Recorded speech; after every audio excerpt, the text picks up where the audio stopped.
Hi friends, welcome back to my channel. ನಾನು ನಿಮ್ಮ ಅಶ್ವಿನಿ. ಎಲ್ಲರೂ ಹೇಗಿದ್ದೀರ? ನಾನಂತೂ ತುಂಬ ಚೆನ್ನಾಗಿದ್ದೀನಿ ಆ್ಯಂಡ್ ನೀವು ಕೂಡ ತುಂಬ ಚೆನ್ನಾಗಿರ ಅಂತ ಅನ್ಕೋತಾ ಇದ್ದೀನಿ.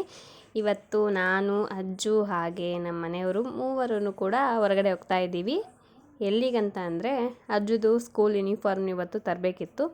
ಅದಕ್ಕೋಸ್ಕರ ಮೂವರೇ ಹೋಗಿ ಬಂದಿದ್ದೀವಿ. ಭ್ರಮರ ಮನೆಯಲ್ಲಿದ್ದಾಳೆ. ಇದು ಯೂನಿಫಾರ್ಮ್ ಶಾಪು. ಎಲ್ಲ ಥರದ ಏನು ಸ್ಕೂಲ್ ಡ್ರೆಸ್ಸಸ್ ಎಲ್ಲದೂ ಕೂಡ ಇಲ್ಲಿ ಸಿಗುತ್ತೆ. ತುಂಬಾ ನನಗೆ ಗೊತ್ತಿರಲಿಲ್ಲ ಈ ರೀತಿಯೆಲ್ಲ ಇಲ್ಲಿ ಸಿಗುತ್ತೆ ಅಂತ ಹೇಳಿಬಿಟ್ಟು. ಇಲ್ಲಿ ಬಂದು ನೋಡಿದರೆ ನನಗೆ ಒಂಥರ ಆಶ್ಚರ್ಯ ಆಗ್ತಿದೆ.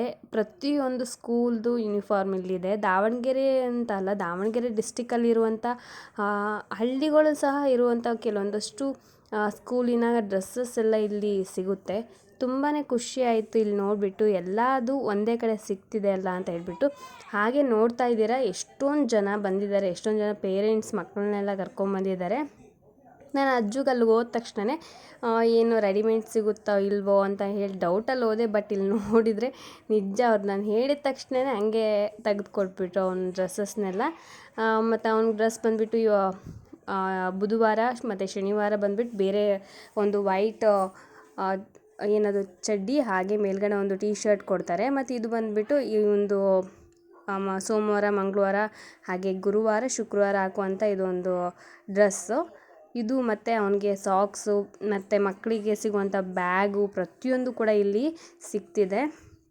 ಮತ್ತು ಕೆಲವೊಂದಷ್ಟು ಸ್ಕೂಲ್ಗಳು ಯೂಸ್ ಮಾಡುವಂಥ ಒಂದು ಟೈ, ಬೆಲ್ಟ್ ಎಲ್ಲ ಕೂಡ ಇಲ್ಲಿ ಸಿಗುತ್ತೆ. ಇದು ಬಂದುಬಿಟ್ಟು ಕಾಯಿಪೇಟೆಯಲ್ಲಿದೆ. ಯಾರಾದರೂ ನಮ್ಮ ದಾವಣಗೆರೆಯವರಾಗಿದ್ದರೆ ನಿಮ್ಮ ಮಕ್ಕಳಿಗೆ ಏನಾದರೂ ಸ್ಕೂಲ್ ಡ್ರೆಸ್ಸಸ್ ಆ ಥರ ಏನಾದರೂ ಬೇಕಂತ ಇದ್ದರೆ ಇದು ಹೋಗಿ ನೀವು ಅಮರಾವತಿ ಆಲಪ್ಪನ ಅಂಗಡಿ ಇದೆಯಲ್ಲ, ಆ ಲೈನಲ್ಲಿ ವಿಜಯ್ ಯೂನಿಫಾರ್ಮ್ ಅಂತ ಇದೆ.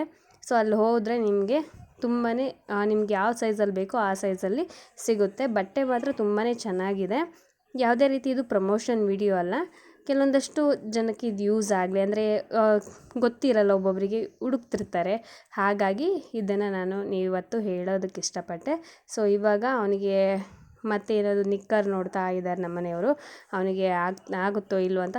ಯಾವಾಗಲೂ ಅಷ್ಟೇ ಮಕ್ಕಳಿಗೆ ತೊಗೋಬೇಕಾದ್ರೆ ಸ್ವಲ್ಪ ದೊಡ್ಡ ಸೈಜಲ್ಲಿ ತೊಗೊಂಡ್ರೆ ಆಮೇಲೆ ನಮಗೆ ಅವ್ರಿಗೆ ಎಷ್ಟು ಬೇಕಷ್ಟು ನೋಡಿಕೊಂಡು ಅಡ್ಜಸ್ಟ್ ಮಾಡಿ ಸ್ಟಿಚ್ ಮಾಡಿಸ್ಬೋದು. ಅಕಸ್ಮಾತ್ ನಾವು ಒಂದೇ ಅವರು ಇರೋ ಹೈಟಲ್ಲೇ ನಾವು ತೊಗೊಂಡ್ವಿ ಅಂದರೆ ಒಂದು ವರ್ಷ ಬರುತ್ತೆ, ಮತ್ತು ನೆಕ್ಸ್ಟ್ ಇಯರ್ ಆಗಲೇ ಮತ್ತೆ ಆಗ್ತಿರಲ್ಲ. ಅವ್ರು ಏನಾದರೂ ಸ್ವಲ್ಪ ಹೈಟ್ ಆದರೂ ಅಂದರೆ ಆಗಲ್ಲ, ಮತ್ತು ಹೊಸ್ದಾಗಿ ತೊಗೋಬೇಕಾಗತ್ತೆ. ಅದ್ರ ಬದಲು ನಾವು ಒಂದು ಸ್ವಲ್ಪ ದೊಡ್ಡ ಸೈಜಲ್ಲೇ ತೊಗೊಂಡ್ರೆ ನಮಗೆ ಎಷ್ಟು ಬೇಕಷ್ಟು ನೋಡಿ ಸ್ಟಿಚ್ ಮಾಡಿಸಿ ನೆಕ್ಸ್ಟ್ ಇಯರ್ ಅವನು ಆ ಏಜಿಗೆ ಏನಾದರೂ ಸ್ವಲ್ಪ ಹೈಟ್ ಆಗಲಿ, ಸ್ವಲ್ಪ ದಪ್ಪ ಆದರೂ ಆದರೆ ಸ್ವಲ್ಪ ಅದು ಸ್ಟಿಚಸ್ ಏನಿರುತ್ತೆ ಅದೆಲ್ಲ ಬಿಚ್ಚಿದ್ರೆ ಕರೆಕ್ಟಾಗಿ ಆಗುತ್ತೆ.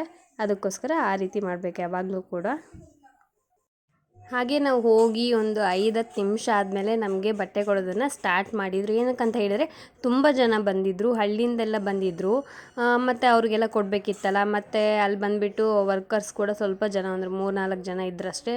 ಅಂಗಡಿ ತುಂಬ ಜನ ಇದ್ದಾಗ ಅವರಿಗೂ ಕೂಡ ಕೊಡೋದಕ್ಕೆ ಕಷ್ಟ ಆಗುತ್ತೆ. ಅದಕ್ಕೋಸ್ಕರ ನಾವು ಒಂದು ಸ್ವಲ್ಪ ಹೊತ್ತು ವೆಯ್ಟ್ ಮಾಡಿ ಆಮೇಲೆ ತೊಗೊಂಡ್ವಿ. ಆಮೇಲೆ ಅವನಿಗೆ ಏನು ಸ್ಕೂಲಿನ ಸಾಕ್ಸ್ ಬೇಕಿತ್ತು ಅದನ್ನು ಕೂಡ ಅಲ್ಲೇ ಸಿಕ್ತು ಸ್ಕೂಲ್ದಿಂದ. ಆದರೆ ಅವರು ಇದು ಮಾಡಿರ್ತಾರಲ್ಲ ಬ್ಲಾಕ್ ಸಾಕ್ಸ್ ಅಂದ್ಕೊಂಡೆ, ಬಟ್ ಅದಲ್ಲ. ಅವ್ರಿಗೆ ಸ್ಕೂಲಿಗೆ ಕೊಟ್ಟಿರೋಂಥ ಒಂದು ಸಾಕ್ಸ್ನ ಕೊಟ್ಟರು ಹೇಳಿದ ತಕ್ಷಣವೇ. ಹಾಗೆ ಅವನಿಗೆ ಶೂಸು ಮತ್ತು ಒಬ್ಬನಿಗೆ ತೊಗೊಂಡ್ರೆ ಭ್ರಮರನು ಕೂಡ ಅಳ್ತಾಳೆ ಅಂತ ಅಂದ್ಬಿಟ್ಟು ಮತ್ತು ಅವಳಿಗೂ ಕೂಡ ಶೂಸ್ ತೊಗೊಂಡ್ವಿ. ಅಂದರೆ ಡೈಲಿ ವೇರ್ ಶೂಸ್ ಬರುತ್ತಲ್ಲ ಆ ರೀತಿ ಅವಳಿಗೆ ಶೂಸ್ ತೊಗೊಂಡ್ವಿ. ಅವ್ಳಿಗೆ ಆಲ್ರೆಡಿ ಇವಾಗ ಒಂದು 4 ಜೊತೆನೇ ಇದೆ. ಸ್ಲಿಪ್ಪರ್ಸ್ ಒಂದು 3 ಜೊತೆ ಇದೆ, ಶೂಸ್ ಒಂದು ಜೊತೆ ಇತ್ತು. ಆದರೂ ಕೂಡ ಮತ್ತೆ ಅಳ್ತಾಳೆ. ಇವನಿಗೆಲ್ಲ ತೊಗೊಂಡೋದ್ಮೇಲೆ ನನಗೆ ತಂದಿಲ್ಲ ಅಂತಂದು ಅಳ್ತಾಳೆ ಅಂದ್ಬಿಟ್ಟು ಮತ್ತು ಅವಳಿಗೂ ಕೂಡ ಒಂದು ಜೊತೆ ತೊಗೊಂಡ್ವಿ.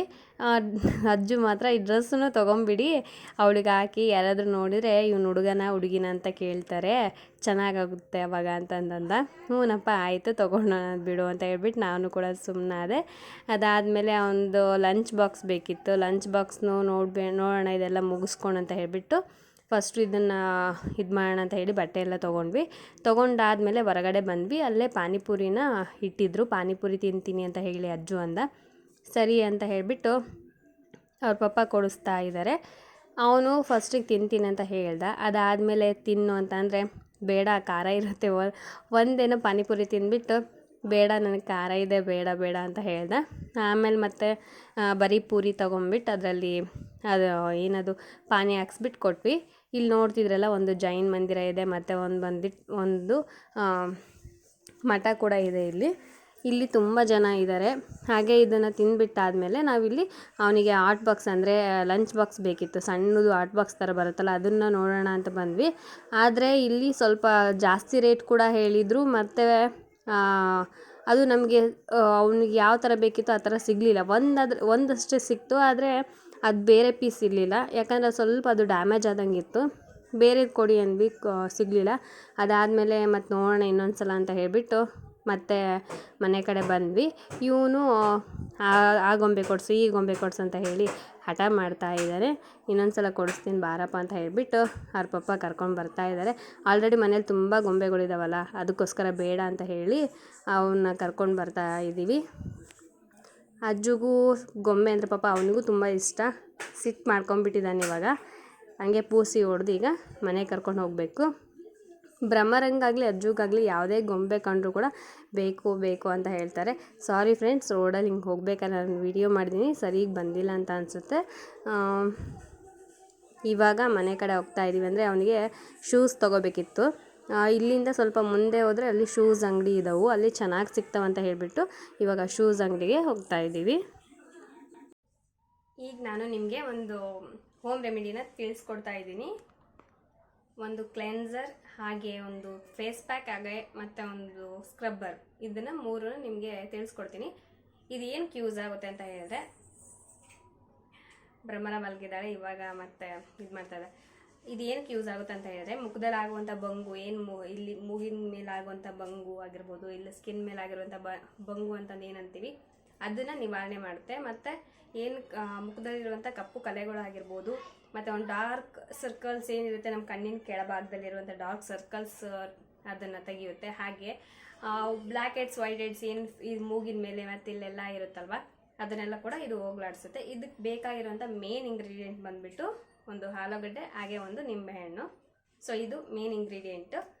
ಇದನ್ನು ನಾನು ಇವಾಗ ನಿಮಗೆ ಸ್ಟೆಪ್ ಬೈ ಸ್ಟೆಪ್ ನಿಮ್ಗೆ ತೋರಿಸ್ತಾ ಹೋಗ್ತೀನಿ. ಇದನ್ನು ನೀವು ಅಂದರೆ ವಾರದಲ್ಲಿ 2 ಸಲ ನೀವು ಇದನ್ನ ಯೂಸ್ ಮಾಡಬೇಕು. ಇದನ್ನು ಕಂಟಿನ್ಯೂ ಆಗಿ 1 ಮಂತ್ ಇಲ್ಲ 2 ಮಂತ್ಸ್ ನೀವು ಕಂಟಿನ್ಯೂ ಆಗಿ ಯೂಸ್ ಮಾಡಿ. ನಿಮಗೆ ಗೊತ್ತಾಗುತ್ತೆ, ಒಂದೊಂದು ಸ್ವಲ್ಪ ಆಗಲೇ ಚೇಂಜಸ್ ಆಗ್ತಾ ಹೋಗುತ್ತೆ. ಏನು ಮುಖದಲ್ಲಿರುವಂಥ ಬಂಗು, ಅದು ಕಲೆ ಏನಿರುತ್ತೆ ಅದು ಕಡಿಮೆ ಆಗ್ತಾ ಹೋಗುತ್ತೆ. ಸೊ ನೀವು ಕೂಡ ಟ್ರೈ ಮಾಡಿ, ನಿಮ್ಗೆ ಹೇಗೆ ರಿಸಲ್ಟ್ ಬಂತಂತ ಹೇಳಿ ನೀವು ಕೂಡ ಕಾಮೆಂಟ್ ಮಾಡಿ ತಿಳಿಸಿ, ಓಕೆನಾ? ಇವಾಗ ಬೇಗ ಸ್ಟಾರ್ಟ್ ಮಾಡೋಣ ಬನ್ನಿ. ಫಸ್ಟು ಕ್ಲೆನ್ಸರ್ ಮಾಡೋದಕ್ಕೆ ಏನು ಬೇಕು ಅಂತಂದು ಹೇಳಿ ಹೇಗೆ ಮಾಡೋದಂತ ತೋರಿಸ್ಕೊಡ್ತೀನಿ. ಏನು ಬೇಕಂತ ಆಲ್ರೆಡಿ ಹೇಳಿದ್ದೀನಿ, ಹೇಗೆ ಮಾಡೋದಂತ ಹೇಳಿ ತೋರಿಸ್ಕೊಡ್ತೀನಿ. ಬಟ್ ಇದು ಜಾಸ್ತಿ ಮಾಡ್ಕೋಬೇಕು ಕ್ಲೆನ್ಸರ್. ಏನಕ್ಕಂತ ಹೇಳಿದ್ರೆ ನಾವು 3ಕ್ಕೂ ಇದನ್ನೇ ಕ್ಲೆನ್ಸರ್ನ ನಾವು ಯೂಸ್ ಮಾಡ್ತೀವಿ. ಕ್ಲೆನ್ಸರ್ನ ಹೇಗೆ ಮಾಡೋದಂತ ಹೇಳಿ ಫಸ್ಟು ತೋರಿಸ್ಕೊಡ್ತೀನಿ, ಬಂದ್ಬಿಡಿ. ಈಗ ನಾನು ಒಂದು ಪ್ಲೇಟ್ ತೊಗೊಂಡಿದ್ದೀನಿ. ಇವಾಗ ಆಲೂಗಡ್ಡೆ 2 ತೊಗೊಂಡಿದ್ದೀನಿ. ಅಂದರೆ ಸಣ್ಣದು 2 ಆಲೂಗಡ್ಡೆ ತೊಗೊಂಡಿದ್ದೀನಿ, ಮೀಡಿಯಮ್ ಸೈಜಲ್ಲಿರುವಂಥ ಒಂದು ಆಲೂಗಡ್ಡೆನ. ಇವಾಗ ಮೇಲ್ಗಡೆ ಇರೋಂಥ ಸಿಪ್ಪೆ ಎಲ್ಲ ಅದನ್ನೆಲ್ಲ ಎರ್ಕೋಬೇಕು. ಅದಾದಮೇಲೆ ಇದನ್ನು ಒಂದು ತುರಿಯೋ ಇದು ಇರುತ್ತಲ್ವ, ಕೊಬ್ಬರಿ ತುರಿಯೋದು, ಅದನ್ನ ತೊಗೊಂಡು ಚೆನ್ನಾಗಿ ಅದನ್ನ ತುರ್ಕೋಬೇಕಾಗುತ್ತೆ. ಫಸ್ಟ್ ಇದನ್ನೆಲ್ಲ ಅದು ಮೇಲ್ಗಡೆ ಇರೋಂಥ ಸಿಪ್ಪೆನ ತಕ್ಕೊಂಬಿಡೋಣ.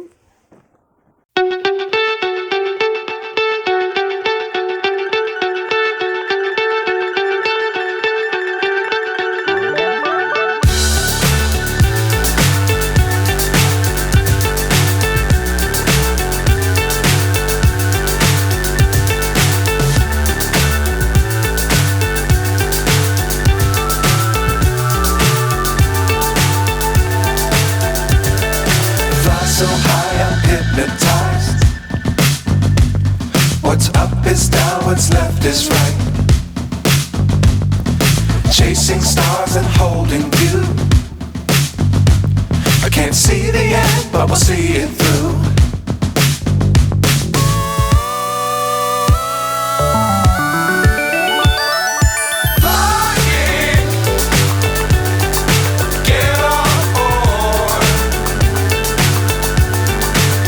ಈಗ ತುರಿದಿರುವಂಥ ಆಲೂಗಡ್ಡೆನ ನಾವು ಇವಾಗ ರಸ ತಕ್ಕೋಬೇಕು. ಅದನ್ನು ಒಂದು ಬಟ್ಲಲ್ಲಿ ಅದನ್ನು ನೀರನ್ನ ಹಿಂಡ್ಕೋಬೇಕಾಗುತ್ತೆ. ನಾವು ಈ ರೀತಿ ತುರಿದು ರಸ ಹಿಂಡ್ಕೊಳೋದಕ್ಕೆ ನಿಮ್ಗೆ ಆಗದೇ ಇದ್ದರೆ ಇದನ್ನು ಒಂದು ಮಿಕ್ಸಿ ಜಾರ್ಗೆ ಹಾಕ್ಕೊಂಡು ಇದನ್ನು ಪೇಸ್ಟ್ ಮಾಡಿಕೊಂಡು ಇದ್ರ ರಸನ ನಾವು ತಕ್ಕೋಬೇಕು. ಮೇನ್ ಬಂದುಬಿಟ್ಟು ಇದು ಒಂದು ಫೇಸ್ ಪ್ಯಾಕ್ ಆಗಿರ್ಬೋದು, ಒಂದು ಸ್ಕ್ರಬ್ಬರ್ಗಾಗಿರ್ಬೋದು, ಒಂದು ಕ್ಲೆನ್ಸರ್ಗೆ ಮೇನ್ ಇಂಗ್ರೀಡಿಯೆಂಟ್ ಬಂದುಬಿಟ್ಟು ಇದು ಆಲೂಗಡ್ಡೆ ರಸ. ಹಾಗೆ ಅದಕ್ಕೆ ನಾವು ಒಂಚೂರು ನಿಂಬೆಹಣ್ಣನ್ನು ಹಿಂಡ್ಕೋಬೇಕು. ನಾನಿಲ್ಲಿ ಅರ್ಧ ನಿಂಬೆಹಣ್ಣನ್ನು ಇದಕ್ಕೆ ನಾನು ಯೂಸ್ ಮಾಡ್ತೀನಿ. ಈ ರಸವನ್ನು ನಾವು ಫಸ್ಟ್ ಆಲೂಗಡ್ಡೆ ರಸ ತಕ್ಕೊಂಡಾದಮೇಲೆ ನಾವು ನಿಂಬೆಹಣ್ಣಿನ ರಸನ ಇದಕ್ಕೆ ಹಿಂಡ್ಕೋಬೇಕಾಗುತ್ತೆ. ಇವಾಗ ನಾನು ಅರ್ಧ ನಿಂಬೆಹಣ್ಣಿನ ರಸನ ಇದಕ್ಕೆ ಹಿಂಡ್ಕೋತೀನಿ.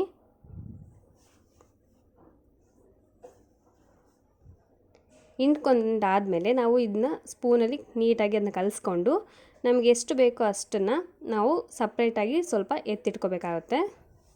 ಏನಕ್ಕಂತ ಹೇಳಿದ್ರೆ ಸ್ಕ್ರಬ್ಬರಿಗೆ ಬೇಕು. ಫಸ್ಟು ಒಂದು ಕ್ಲೆನ್ಸರ್ಗೆ ಯೂಸ್ ಮಾಡ್ತೀವಿ. ಕ್ಲೆನ್ಸರಿಗೆ ಎಷ್ಟು ಬೇಕೋ ಅಷ್ಟನ್ನು ಒಂದು ಬಟ್ಲಲ್ಲಿ ನಾವು ತೆಗೆದಿಟ್ಕೋಬೇಕು. ಅದಾದಮೇಲೆ ನಾವು ಸ್ಕ್ರಬ್ಬರಿಗೆ ಮತ್ತು ಒಂದು ಫೇಸ್ ಪ್ಯಾಕಿಗೆ ಎಷ್ಟು ಬೇಕೋ ಅಷ್ಟನ್ನು ಹಾಕ್ಕೊಂಡು ನಾವು ಮಿಕ್ಸ್ ಮಾಡ್ಕೊತಾ ಬರಬೇಕು. ಇವಾಗ ನಾನು ಕ್ಲೆನ್ಸರ್ಗೆ ರೆಡಿ ಮಾಡ್ಕೊಂಡಿದ್ದೀನಿ. ಇವಾಗ ನಾನು ಫೇಸ್ ವಾಶ್ ಮಾಡ್ಕೊಂಬಂದಿದ್ದೀನಿ. ಯಾವುದೇ ನಾವು ಒಂದು ಫೇಸ್ ಪ್ಯಾಕ್ ಆಗಲಿ ಏನಾದ್ರು ಮಾಡ್ಕೋಬೇಕಾದ್ರೆ ಫಸ್ಟು ಫೇಸ್ ಕ್ಲೀನ್ ಆಗಿರಬೇಕು. ಈಗ ನಾನು ಒಂದು ಕಾಟನ್ ತೊಗೊಂಬಿಟ್ಟು, ಅಂದರೆ ಹತ್ತಿ ಇರುತ್ತಲ್ಲ ಅದನ್ನು ತೊಗೊಂಬಿಟ್ಟು ಅದರಲ್ಲಿ ಡಿಪ್ ಮಾಡಿ ಅದು ಏನು ಕ್ಲೆನ್ಸರ್ ಇದೆಯೋ ಅದನ್ನು ಫೇಸ್ಗೆ ಅಪ್ಲೈ ಮಾಡ್ತಾಯಿದ್ದೀನಿ. ಇದು ತುಂಬಾ ಚೆನ್ನಾಗಿ ನಮ್ಮ ಒಂದು ಸ್ಕಿನ್ಗೆ ಹೊಂದ್ಕೊಳುತ್ತೆ. ಸೊ ನೀವು ಕೂಡ ಟ್ರೈ ಮಾಡಿ. ಒಂದು ಒಳ್ಳೆ ರಿಸಲ್ಟ್ ಬರಬೇಕಂತ ಹೇಳಿದ್ರೆ ನೀವು ಅಟ್ಲೀಸ್ಟ್ ಒಂದು ವೀಕಲ್ಲಿ 2 ಟೈಮ್ಸ್ ಆದರೂ ಇದನ್ನ ಯೂಸ್ ಮಾಡಬೇಕು. ಆ್ಯಂಡ್ 1 ಮಂತ್ ಇಲ್ಲ 2 ಮಂತ್ಸ್ ಕಂಟಿನ್ಯೂ ಆಗಿ ಯೂಸ್ ಮಾಡಿದರೆ ಮಾತ್ರ ನಿಮಗೆ ಒಂದು ಗುಡ್ ರಿಸಲ್ಟ್ ಬರುತ್ತೆ ಅಂತಲೇ ಹೇಳ್ಬೋದು. ಇವಾಗ ಚೆನ್ನಾಗಿ ನಾವು ಫೇಸ್ಗೆ ಒಂದು ಕ್ಲೆನ್ಸರ್ನ ಅಪ್ಲೈ ಮಾಡಾದಮೇಲೆ ನಾವು ಒಂದು 5-10 ನಿಮಿಷ ಇದನ್ನು ಕ್ಲೆನ್ಸರ್ ಏನು ನಾವು ಅಪ್ಲೈ ಮಾಡಿರ್ತೀವಿ ಅದು ಒಂದು ಸ್ವಲ್ಪ ನಮ್ಮ ಒಂದು ಫೇಸಲ್ಲಿ ಅಬ್ಸರ್ವ್ ಆಗಬೇಕು. ಅಲ್ಲಿವರೆಗೂ ಕೂಡ ಅದನ್ನು ಬಿಟ್ಟು ಅದಾದಮೇಲೆ ನಾವು ಒಂದು ಫೇಸ್ಗೆ ಒಂದು ಸ್ಕ್ರಬ್ಬನ್ನು ರೆಡಿ ಮಾಡ್ಕೊಳ್ಳೋಣ. ನಾನಿಲ್ಲಿ ಸ್ಕ್ರಬ್ಬರ್ ರೆಡಿ ಮಾಡ್ಕೊತಾ ಇದ್ದೀನಿ. ಸ್ಕ್ರಬ್ಬರ್ ಮಾಡ್ಕೊಳೋದಕ್ಕೆ ನಾನಿಲ್ಲಿ ಅಕ್ಕಿ ಹಿಟ್ಟನ್ನ ಯೂಸ್ ಮಾಡ್ತಾ ಇದ್ದೀನಿ. ಅಕ್ಕಿ ಹಿಟ್ಟು ನಮ್ಮ ಸ್ಕಿನ್ಗೆ ಒಂದು ಒಳ್ಳೆ ಸ್ಕ್ರಬ್ಬರ್ ಅಂತಲೇ ಹೇಳ್ಬೋದು ಸ್ಕ್ರಬ್ಬರ್ ಮಾಡ್ಕೊಳೋದಕ್ಕೆ. ಇವಾಗ ನಾನು ಒಂದು 2 ಸ್ಪೂನಷ್ಟು ನಾನು ಏನು ರಸ ಮಾಡಿಟ್ಕೊಂಡಿದ್ನೋ ನಿಂಬೆಹಣ್ಣು ಹಾಗೆ ಆಲೂಗಡ್ಡೆ ರಸನ ಮಿಕ್ಸ್ ಮಾಡ್ಕೊಂಡಿದ್ದೀನಿ, ಅದನ್ನು ಹಾಕ್ಕೊಂಡು ಇವಾಗ ಫೇಸ್ಗೆ ಅದನ್ನು ಹಚ್ಕೊಂಡು ಅದಾದಮೇಲೆ ನಾವು ಚೆನ್ನಾಗಿ ಸ್ಕ್ರಬ್ ಮಾಡ್ಕೋಬೇಕು. ಸ್ವಲ್ಪ ಗಟ್ಟಿ ಅನಿಸ್ತು, ಅದಕ್ಕೋಸ್ಕರ ನಾನು ಇನ್ನೊಂದು ಸ್ಪೂನಷ್ಟು ನಾನು ಲೆಮನ್ ಅದೇನು ಜ್ಯೂಸ್ ಇದೆಯೋ ಅದನ್ನ ಹಾಕ್ಕೊಂಡು ಫೇಸ್ಗೆ ಸ್ಕ್ರಬ್ ಮಾಡ್ತಾಯಿದ್ದೀನಿ. ನಿಮಗೆ ಫೇಸ್ ಸ್ಕ್ರಬ್ ಮಾಡಬೇಕಾದ್ರೆ ಸ್ವಲ್ಪ ನಿಧಾನಕ್ಕೆ ಸ್ಕ್ರಬ್ ಮಾಡಬೇಕು. ನಾನಿಲ್ಲಿ ಫಾಸ್ಟಾಗಿ ಇಟ್ಟಿರೋದ್ರಿಂದ ವಿಡಿಯೋ ನಿಮಗೆ ಫಾಸ್ಟ್ ಅನ್ನಿಸ್ತಿದೆ. ಬಟ್ ಈ ರೀತಿ ಫಾಸ್ಟಾಗಿ ನೀವು ಮತ್ತೆ ನಾನು ಫಾಸ್ಟಾಗಿ ಮಾಡ್ಕೊಂಡಿದ್ದೀನಿ ಅಂತ ನೀವು ಫಾಸ್ಟಾಗಿ ಮಾಡ್ಕೊಳ್ಲಿಕ್ಕೆ ಹೋಗಬೇಡಿ. ಸ್ವಲ್ಪ ನಿಧಾನಕ್ಕೆ ಯಾವಾಗಲೂ ಸ್ಕ್ರಬ್ ಮಾಡ್ಕೋಬೇಕು. ಇಲ್ಲ ಅಂತಂದರೆ ಫೇಸ್ ಡ್ಯಾಮೇಜ್ ಒಂಥರ ಏನಾದರೂ ಪ್ರಾಬ್ಲಮ್ ಆಗೋಕ್ಕೆ ಚಾನ್ಸಸ್ ಇರುತ್ತೆ. ಅದಕ್ಕೋಸ್ಕರ ಸ್ವಲ್ಪ ಫೇಸ್ನ ನಾವು ನಿಧಾನಕ್ಕೆ ನಾವು ಸ್ಕ್ರಬ್ ಮಾಡ್ಕೋಬೇಕು. ಸರ್ಕ್ಯುಲರ್ ಮೋಷನಲ್ಲಿ ನಾವು ಒಂದು ಸ್ಕ್ರಬ್ ಮಾಡ್ಕೋಬೇಕು. ಏನಕ್ಕಂತ ಹೇಳಿದ್ರೆ ನಮ್ಮ ಒಂದು ಬ್ಲಡ್ ಸರ್ಕ್ಯುಲೇಷನ್ ಫೇಸಲ್ಲಿ ಚೆನ್ನಾಗಿ ಆಗುತ್ತೆ.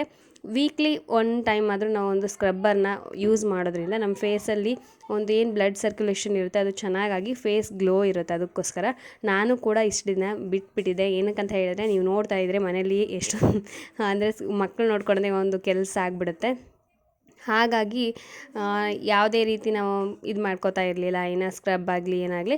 ಇನ್ಮೇಲೆ ನಮ್ಮ ಒಂದು ಏನು ಫೇಸಿಂದು ಇದಿರುತ್ತೋ ಅದನ್ನೆಲ್ಲ ನಾವು ನೋಡ್ಕೋತಾ ಹೋಗಬೇಕು. ಇಲ್ಲ ಅಂತ ಹೇಳಿದರೆ ಫೇಸ್ ಸುಮ್ಮನೆ ಹಾಳು ಮಾಡ್ಕೋತೀವಿ. ಅದಕ್ಕೋಸ್ಕರ ಈ ರೀತಿ ನಾವು ಒಂದು ಸ್ಕ್ರಬ್ನ ಕ್ಲೀನಾಗಿ ಫೇಸ್ನ ಸ್ಕ್ರಬ್ ಮಾಡಬೇಕು. ಒಂದು 10 ನಿಮಿಷನಾದರೂ ನಾವು ಫೇಸ್ನ ಸ್ಕ್ರಬ್ ಮಾಡಬೇಕು. ಆವಾಗ ನಮ್ಮ ಒಂದು ಫೇಸಲ್ಲಿ ಏನು ಡೆಡ್ ಸೆಲ್ಸ್ ಇರುತ್ತೆ ಮತ್ತು ಒಂದು ಬ್ಲ್ಯಾಕ್ ಹೆಡ್ಸ್ ಇರುತ್ತೆ ಅದೆಲ್ಲ ರಿಮೂವ್ ಆಗುತ್ತೆ. ಇದಾದಮೇಲೆ ಫೇಸ್ ವಾಶ್ ಮಾಡ್ಕೊಂಡಾದಮೇಲೆ ನಾನು ಇವಾಗ ಒಂದು ಫೇಸ್ ಪ್ಯಾಕ್ ರೆಡಿ ಮಾಡ್ಕೋತಾ ಇದ್ದೀನಿ. ಫೇಸ್ ಪ್ಯಾಕಿಗೆ ನಾನಿಲ್ಲಿ 1 ಸ್ಪೂನಷ್ಟು ಕಡಲೆ ಹಿಟ್ಟನ್ನು ಹಾಕ್ಕೊಂಡಿದ್ದೀನಿ. ಹಾಗೆ ಒಂದು ಸ್ವಲ್ಪನೇ ಅಡುಗೆಗೆ ಯೂಸ್ ಮಾಡುವಂಥ ಒಂದು ಅರಿಶಿನವನ್ನು ಇದಕ್ಕೆ ಯೂಸ್ ಮಾಡಿದ್ದೀನಿ. ಹಾಗೆ ನಾವು ಮಾಡಿಟ್ಕೊಂಡಿರೋಂಥ ಒಂದು ಜ್ಯೂಸ್ ಲೆಮನ್ ಹಾಗೆ ಒಂದು ಆಲೂಗಡ್ಡೆ ಜ್ಯೂಸ್ ಏನಿದೆ ಅದನ್ನು ಇದರಲ್ಲಿ ಮಿಕ್ಸ್ ಮಾಡ್ಕೋತಾ ಇದ್ದೀನಿ. ಈ ಪ್ಯಾಕ್ ಒಂದು ಎಫೆಕ್ಟಿವ್ ಆಗಿರುವಂಥ ಒಂದು ಪ್ಯಾಕ್ ಅಂತಲೇ ಹೇಳ್ಬೋದು. ನಾನು ಒಂದು ಸಲ ಮಾಡಿದ್ದೆ, ಅಂದರೆ ಲೆಮನ್ ಅಷ್ಟೇ ಹಾಕಿ ಮಾಡಿದ್ದೆ. ಬಟ್ ಇದರಲ್ಲಿ ಆಲೂಗಡ್ಡೆನೂ ಯೂಸ್ ಮಾಡಿರೋದ್ರಿಂದ ನಮ್ಮ ಫೇಸಲ್ಲಿ ಏನು ಕಲೆಗಳಿರುತ್ತೋ ಅದೆಲ್ಲ ಕೂಡ ಹೋಗುತ್ತೆ. ಇದನ್ನು ನೀವು ಡೈಲಿ ಅಂದರೆ ಒಂದು ವೀಕಲ್ಲಿ ಮಾತ್ರ ಪ್ಲೀಸ್ ಯೂಸ್ ಮಾಡಿ ಅಂತ ಹೇಳ್ತೀನಿ. ಗುಡ್ ರಿಸಲ್ಟ್ ಬರುತ್ತೆ ಅಂತಲೇ. ಇವಾಗ ನಾನು ಫೇಸ್ಗೆ ಅದನ್ನ ಅಪ್ಲೈ ಮಾಡ್ತಾಯಿದ್ದೀನಿ. ಇದು ಕ್ಲೀನಾಗಿ ಒಣಗಿದಾದಮೇಲೆ ನಾವು ಫೇಸ್ನ ವಾಶ್ ಮಾಡ್ಕೋಬೇಕು.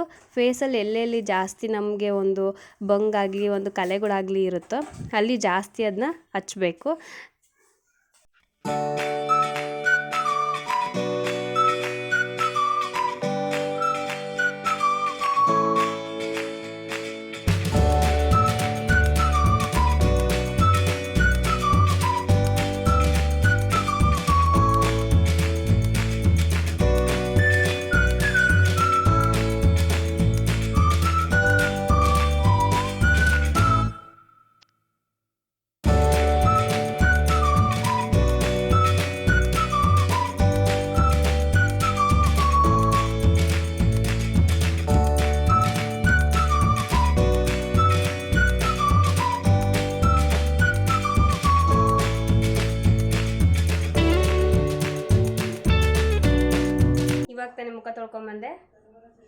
ಈ ರೀತಿ ನೀವು ಮಂತ್ಲಿ ಅಂದರೆ ಒಂದು ವೀಕ್ಲಿ ಒಂದು 3 ಸಲ ಅಂತೂ ಇದನ್ನ ಯೂಸ್ ಮಾಡಿ. ಮುಖ ವಾಶ್ ಮಾಡಾದ್ಮೇಲೆ ನೀವು ಮುಖಕ್ಕೆ ಟೋನರ್ ಆಗಲಿ ಇಲ್ಲಾಂದರೆ ಮಾಯಿಶ್ಚರೈಸರ್ ಆಗಲಿ ಅಪ್ಲೈ ಮಾಡಬೇಕು. ನಾನಿಲ್ಲಿ ರೋಸ್ ವಾಟರ್ ಅಂದರೆ ಡಾಬರ್ ಅವ್ರದ್ದು ರೋಸ್ ವಾಟರ್ನ ನಾನಿಲ್ಲಿ ಯೂಸ್ ಮಾಡ್ತಾಯಿದ್ದೀನಿ. ಸೊ ಟೋನರ್ ಆಗಿ ನಿಮ್ಮ ಹತ್ರ ಯಾವುದಾದ್ರೂ ಇದ್ದರೆ ಅದನ್ನು ಕೂಡ ನೀವು ಯೂಸ್ ಮಾಡ್ಬೋದು. ಆದರೆ ಇದು ಸ್ವಲ್ಪ ಬೆಸ್ಟ್ ಅಂತಲೇ ಹೇಳ್ಬೋದು. ರೋಸ್ ವಾಟರ್ ಮುಖಕ್ಕೆ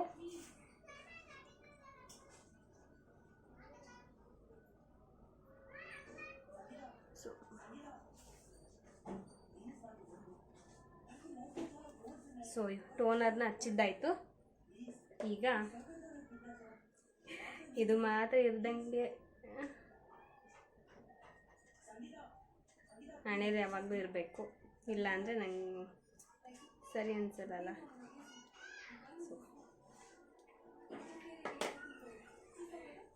ಸೊ ಇವತ್ತಿನ ವ್ಲಾಗ್ ಇದಾಗಿತ್ತು. ನಿಮ್ಮೆಲ್ರಿಗೂ ಇಷ್ಟ ಆಗಿದೆ ಅಂತ ಅನ್ಕೋತೀನಿ. ಇಷ್ಟ ಆಗಿದ್ರೆ ಒಂದು ಲೈಕ್ ಮಾಡಿ, ಹಾಗೆ ಕಾಮೆಂಟ್ ಮಾಡಿ ತಿಳಿಸಿ. ನೆಕ್ಸ್ಟ್ ವ್ಲಾಗಲ್ಲಿ ಮತ್ತೆ ಸಿಗೋಣ. ಅಲ್ಲಿವರೆಗೂ ಟೇಕ್ ಕೇರ್ ಆ್ಯಂಡ್ ಬಾಯ್.